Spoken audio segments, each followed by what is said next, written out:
Carton tourne très vite à l'avantage des Angevines en violet qui n'ont pas besoin de sortir le grand jeu. Elles profitent en effet de la maladresse des Lyonnaises qui se font en plus surprendre à plusieurs reprises. À la fin des 10 premières minutes de jeu, elles accusent un retard de 7 points, 10-17.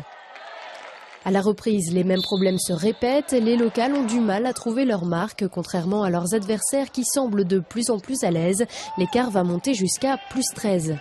Les Lyonnaises, grâce notamment à Johanna Taillot, tentent de limiter les dégâts et rejoignent les vestiaires avec un retard de 9 points, 27-36.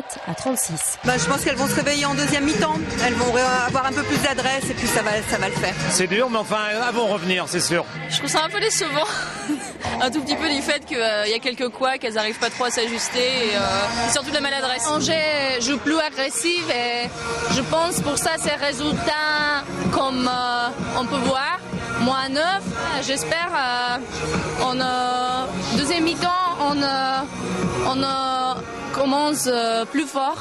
De retour sur le terrain, les Rouges et Blanches semblent avoir entendu les recommandations de leurs coéquipières, mais elles sont rattrapées par leur maladresse. Les choses se compliquent lorsque Sabrine Bouzena est exclue suite à sa deuxième faute antisportive.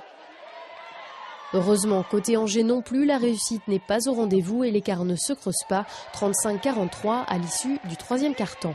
Dans la dernière phase de jeu, les Lyonnaises qui n'ont plus rien à perdre semblent enfin se réveiller. Alors que la tension monte, elles reviennent à 2 points puis égalisent 53 partout à un peu plus d'1 minute de la fin du match. Soutenues par leur public, les joueuses veulent y croire mais manquent de lucidité dans les dernières secondes, ce qui permet à Angers de s'imposer 61-55. Notre adresse nous fuit depuis le début de saison. Faut pas se cacher derrière ça. Bon, et pas que sur le tir extérieur, parce que sur les lancers francs et sur les lay-ups, quand vous jouez un match à 4 ou 6 points là, comme ce soir, ça se joue réellement sur une possession sur la fin. Voilà, ce qu'on rate un peu en première mi-temps et ce qu'on rate en deuxième.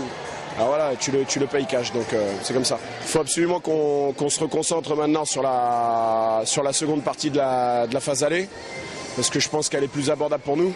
Voilà, on a joué, faut le dire, des gros, hein, donc voilà, on va avoir un championnat, et j'espère un petit peu plus soft, et où on va pouvoir engranger les victoires et rapidement quoi.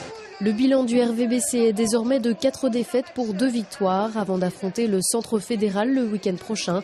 Un adversaire plus faible sur le papier qui ne s'est imposé qu'une seule fois cette saison.